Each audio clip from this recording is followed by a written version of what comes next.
Selamat berjumpa kembali Bapak Ibu, Saudara-saudari, umat beriman terkasih dalam Tuhan. Salam sehat berlimpah berkat. Hari Sabtu tanggal 24 Agustus 2024.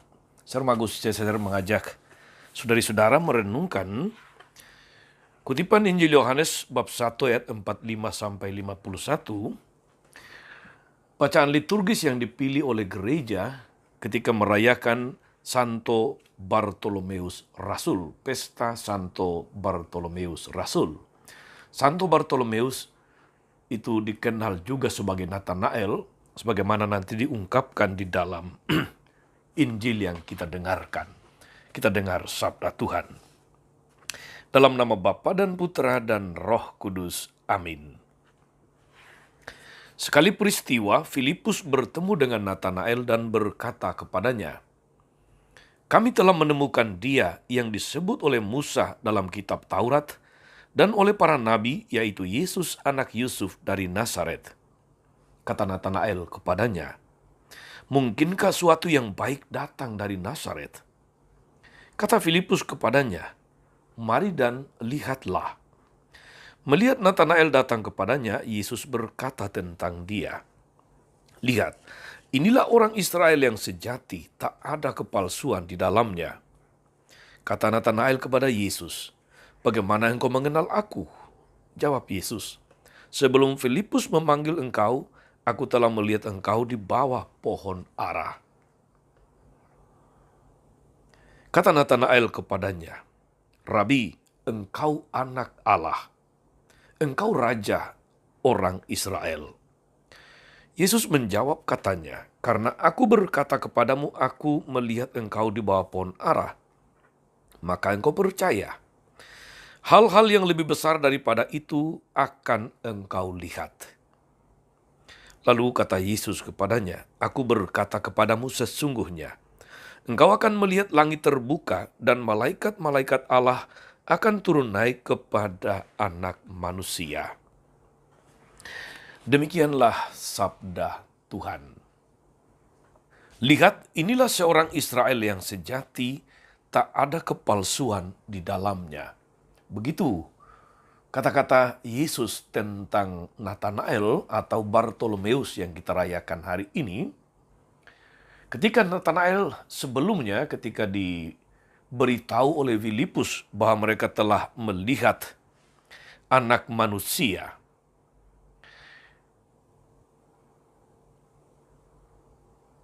Nathanael dalam segala kepolosannya, dalam segala kejujuran apa adanya, dia berkata, "Rasa saya bukan dalam arti merendahkan, tetapi berkata apa adanya sebagaimana pola pikir orang pada masa itu.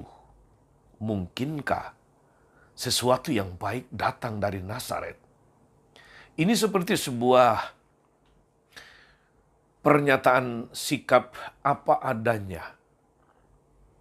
Sesuatu yang bukan dalam arti merendahkan Nazaret, tetapi sesuatu yang menjadi pikiran banyak orang pada masa itu, apalagi dari kampung Nazaret. Saudari dan saudara, Nathanael itu adalah orang yang berlatar belakang petani. Dia bukan seorang nelayan seperti para rasul yang lainnya. Dia seorang petani dari Kana, dan di kalangan para rasul, Nathanael dikenal sebagai orang atau pribadi yang jujur, yang polos, apa adanya. Tidak ada kepalsuan di dalamnya, itu benar apa yang dikatakan Yesus tentang pribadinya. Karena itulah Yesus menyebut dia sebagai seorang Israel sejati. Orang sejati atau orang Israel sejati artinya adalah orang Israel yang tidak ada kepalsuan di dalamnya. Tidak ada kemunafikan dalam dirinya. Apa adanya, polos. Saudari dan saudara, umat beriman terkasih dalam Tuhan, apa inspirasinya untuk kita hari ini? Kalau Yesus sangat memuji Nathanael sebagai pribadi yang polos, yang tidak ada kepalsuan di dalamnya, saudara-saudari, maka itu berarti bahwa Yesus memang memuji hati yang tulus, hati yang jujur, hati yang apa adanya. Bukan hati yang penuh dengan kepalsuan, bukan hati yang penuh dengan sikap manipulatif, tapi hati yang apa adanya. Yesus memuji hati yang tulus, pribadi yang polos, jiwa yang terbuka bagi karunia Tuhan. Dan itu ada dalam diri Nathanael. Mengapa Yesus memanggil para muridnya yang pertama dari pantai Danau Galilea? Itu karena mereka adalah pribadi-pribadi yang belum tergoda untuk menggunakan iman dan agama sebagai jalan untuk meraih keuntungan. Itu yang tadi saya katakan manipulatif. Mereka beriman karena itu adalah bagian dari hidup. Apa adanya, polos. Tak ada kepalsuan. Mereka beriman karena memang bagian dari hidup mereka sebagai orang Israel. Orang-orang Farisi dan kaum terpelajar lainnya di Yerusalem menggunakan agama sebagai jalan untuk meraih kedudukan, untuk memperoleh keuntungan atau kekayaan, pujian dan kehormatan. Di tempat ini, benih baru yang ditawarkan Yesus tidak akan bertumbuh. Sekali lagi, saudara-saudari, Yesus tidak membenci kaum Farisi dan ahli-ahli Taurat, tetapi Yesus membenci sikap manipulatif yang mereka hayati, yang mereka praktekkan. Maka kehadiran orang seperti Nathanael yang polos, yang jujur, yang terbuka, yang tidak ada kepalsuan di dalamnya, saudara-saudari, menjadi instrumen penting bagi Yesus untuk mulai meletakkan dasar bagi gerejanya di kemudian hari. Saudari-saudara, umat beriman terkasih dalam Tuhan, Yesus memanggil dan mengutus kita semua untuk menjadi utusannya, menjadi duta, menjadi rasul-rasulnya. Dia membutuhkan kita. Dia membutuhkan hati yang tulus dan terbuka bagi karyanya.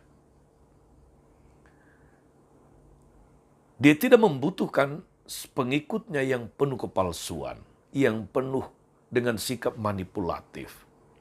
Yesus memanggil kita, mengutus kita sebagai orang-orang yang terbuka, yang jujur, yang polos tanpa kepalsuan, sebab di sanalah benih-benih pewartaan karya keselamatan Allah akan bertumbuh, kemudian mekar dan pada akhirnya berbuah, memiliki dampak bagi banyak orang.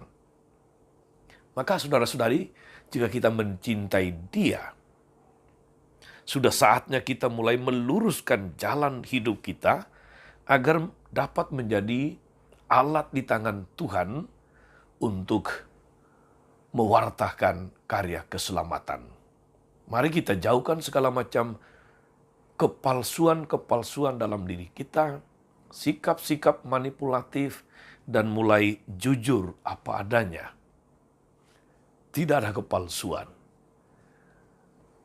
Bayangkan saudara-saudari kalau suatu saat nanti kemudian Yesus menyebut kita sebagai orang-orang Katolik di mana tidak ada kepalsuan di dalamnya.